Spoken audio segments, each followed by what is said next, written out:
Assalamualaikum warahmatullahi wabarakatuh. Sahabat-sahabat konten Islami dimanapun Anda berada, semoga kalian semua selalu diberikan kesehatan dan dimudahkan segala urusan-urusan kalian semua. Amin amin ya rabbal alamin. Nabi Lut adalah anak saudara dari Nabi Ibrahim alaihissalam. Ayahnya yang bernama Hasan bin Tareh adalah saudara sekandung dari Nabi Ibrahim alaihissalam. Nabi Lut alaihissalam diutus oleh Allah Subhanahu wa taala kepada kaum Sodom, yang mana masyarakat Sodom adalah masyarakat yang rendah tingkat moralnya, rusak mentalnya, tidak mempunyai pegangan agama atau nilai kemanusiaan yang beradab. Kemaksiatan dan kemungkaran merajalela dalam pergaulan hidup mereka.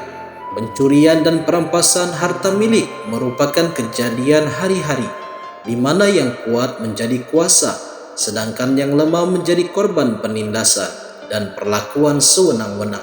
Maksiat yang paling menonjol yang menjadi ciri khas hidup mereka adalah perbuatan homoseks di kalangan lelakinya dan lesbian di kalangan wanitanya. Kedua-dua jenis kemungkaran ini begitu merajalela di dalam masyarakat sehingga ia merupakan suatu kebudayaan bagi kaum Sodom. Seorang pendatang yang masuk ke Sodom tidak akan selamat dari ganggu oleh mereka. Jika ia membawa barang-barang yang berharga, maka dirampaslah barang-barangnya. Jika ia melawan atau menolak menyerahkannya, maka nyawanya tidak akan selamat. Akan tetapi, jika pendatang itu seorang laki-laki yang bermuka tampan dan berparas elok, maka ia akan menjadi rebutan di antara mereka dan akan menjadi korban perbuatan keji lelakinya. Dan sebaliknya, jika si pendatang itu seorang perempuan muda, maka ia menjadi mangsa bagi pihak wanitanya. Kepada masyarakat yang sudah sedemikian rupa keruntuhan moralnya dan sedemikian paras penyakit sosialnya, diutuslah Nabi Lut sebagai pesuruh dan rasulnya untuk mengangkat mereka dari lembah kenistaan, kejahilan dan kesesatan, serta membawa mereka alam yang bersih, bermoral, dan berakhlak mulia. Nabi Lut mengajak mereka beriman dan beribadah kepada Allah Subhanahu wa taala, meninggalkan kebiasaan mungkar, menjauhkan diri dari perbuatan maksiat dan kejahatan yang diilhamkan oleh iblis dan syaitan. Ia memberi penerang kepada mereka bahwa Allah telah mencipta mereka dan alam sekitar mereka, tidak meridhoi amal perbuatan mereka yang mendekati sifat dan tabiat kebinatangan dan tidak sesuai dengan nilai-nilai kemanusiaan, dan bahwa Allah akan memberi ganjaran setimpal dengan amal kebajikan mereka.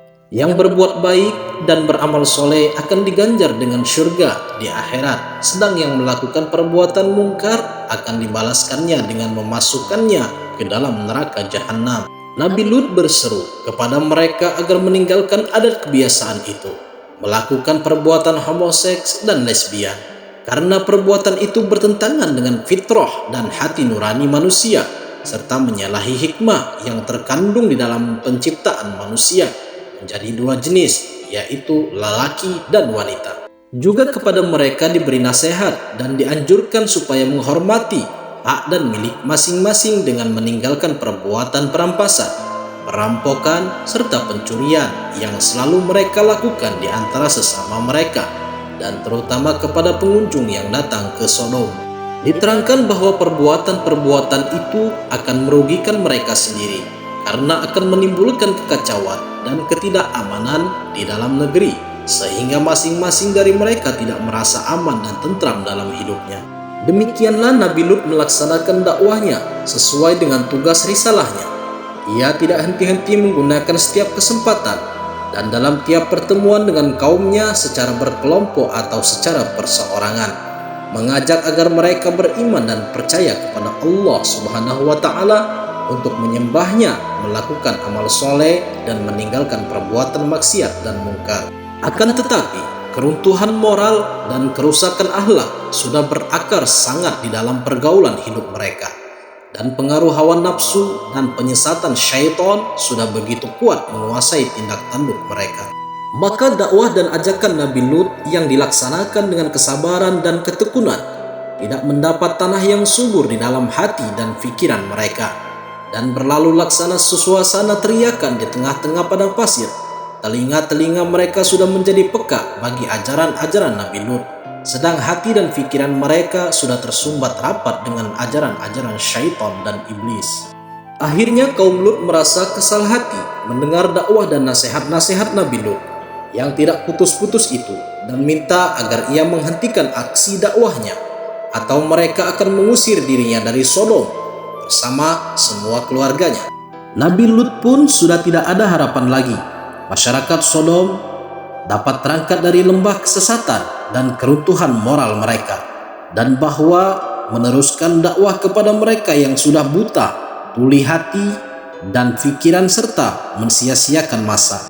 Obat satu-satunya menurut pikiran Nabi Lut untuk mencegah penyakit akhlak itu yang sudah parah itu menular kepada tetangga-tetangga dekatnya ialah dengan membasmikan mereka dari atas bumi sebagai pembalasan terhadap kekerasan kepala mereka, juga untuk menjadi ibrah dan pengajaran umat-umat di sekelilingnya.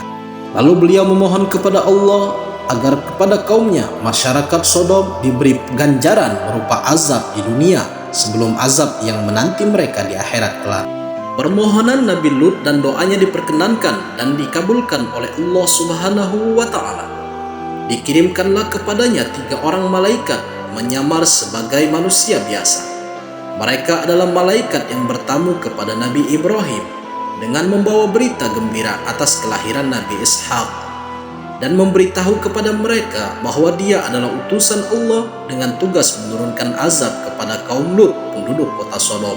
Para malaikat itu sampai di kota Sodom dengan menyamar sebagai lelaki remaja yang berparas tampan dan bertubuh yang elok dan bagus. Dalam perjalanan mereka hendak memasuki kota, mereka berselisih dengan seorang gadis yang cantik dan ayu sedang mengambil dari sebuah perigi. Para malaikat atau lelaki remaja itu bertanya kepada si gadis kalau mereka diterima ke rumah sebagai tamu. Si gadis tidak berani memberi keputusan sebelum ia berunding terlebih dahulu dengan keluarganya. Maka ditinggalkanlah para lelaki remaja itu oleh si gadis seraya ia pulang ke rumah cepat-cepat untuk memberitahu ayahnya. Lalu Nabi Lut sendiri mendengar laporan putrinya, menjadi bingung jawaban apa yang harus ia berikan kepada para pendatang yang ingin bertamu ke rumahnya untuk beberapa waktu. Namun menerima tamu-tamu remaja yang berparas tampan dan kacak akan mengundang resiko gangguan kepadanya dan kepada tamu-tamunya dari kaumnya yang tergila-gila oleh remaja-remaja yang mempunyai tubuh bagus dan wajah elok. Sedang kalau hal yang demikian itu terjadi, ia sebagai tuan rumah harus bertanggung jawab terhadap keselamatan tamunya. Padahal ia merasa bahwa ia tidak akan berdaya menghadapi kaumnya yang bengis-bengis dan haus akan maksiat. Timbang punya timbang dan fikir punya fikir. Akhirnya diputuskan oleh Nabi Lut bahwa ia akan menerima mereka sebagai tamu di rumahnya.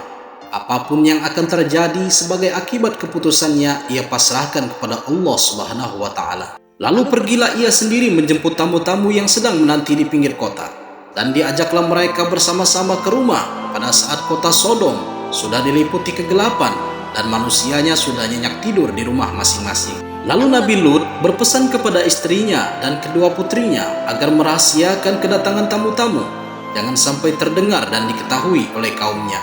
Akan tetapi istri Nabi Lut yang memang sehaluan dan sependirian dengan penduduk Sodom telah membocorkan berita kedatangan para tamu, dan terdengarlah oleh para pemuka-pemuka mereka bahwa Lut ada tamu terdiri dari 3 remaja-remaja yang tampan, parasnya dan memiliki tubuh yang sangat menarik bagi para penggemar homoseks. Terjadilah apa yang dikhawatirkan oleh Nabi Lut. Begitu tersiar dari mulut ke mulut berita kedatangan tamu-tamu remaja di rumah Lut, berdatanglah mereka ke rumahnya untuk melihat para tamunya dan memuaskan nafsunya.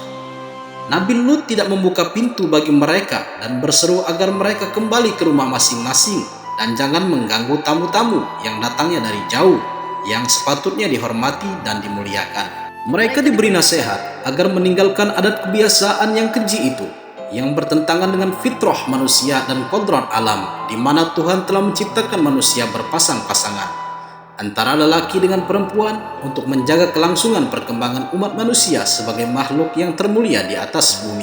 Nabi Lut berseru agar mereka kembali kepada istri-istri mereka dan meninggalkan perbuatan maksiat dan mungkar yang tidak senonoh sebelum mereka dilanda azab dan keseksaan Allah Subhanahu wa Ta'ala. Seruan dan nasihat-nasihat Nabi Lut dihiraukan dan tidak diperdulikan oleh mereka. Mereka bahkan mendesak akan mendobrak pintu rumahnya dengan paksa dan kekerasan kalau pintu tidak dibuka dengan sukarela.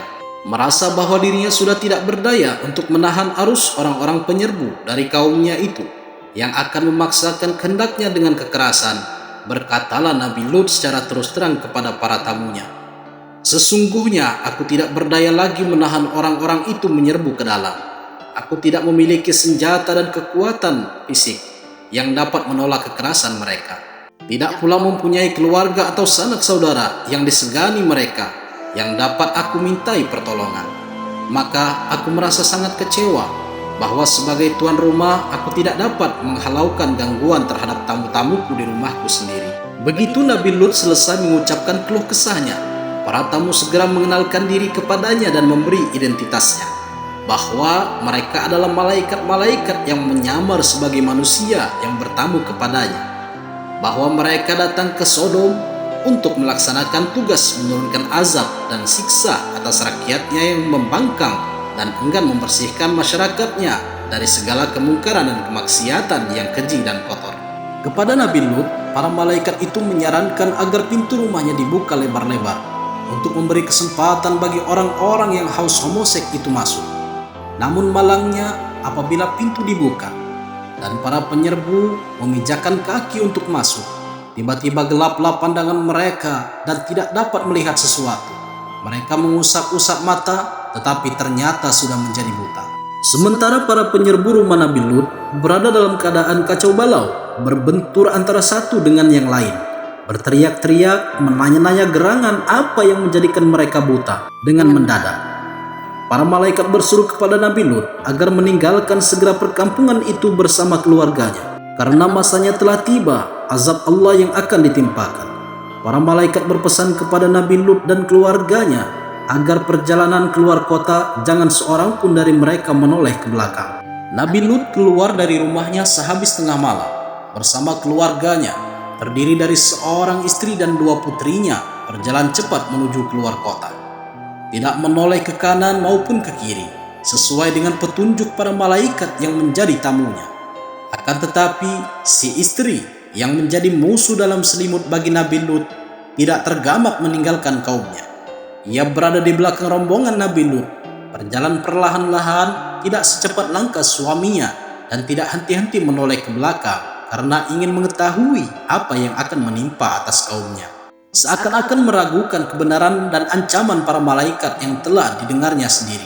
Dan begitu langkah Nabi Lut beserta kedua putrinya melewati batas kota Sodom. Sewaktu fajar menyingsing, bergetarlah bumi dengan dahsyatnya di bawah kaki rakyat Sodom, tidak terkecuali istri Nabi Lut yang munafik itu. Getaran itu mendahului suatu gempa bumi yang kuat dan hebat, disertai angin yang kencang dan hujan batu sijil yang menghancurkan dengan serta-merta kota Sodom beserta semua penghuninya. Demikianlah mukjizat dan ayat Allah yang diturunkan untuk menjadi pengajaran dan ibrah bagi hamba-hambanya yang mendatang. Sahabat-sahabat konten Islami, semoga kisah dari Nabi Lut alaihissalam ini bisa bermanfaat buat kita semua. Amin, amin, ya rabbal alamin.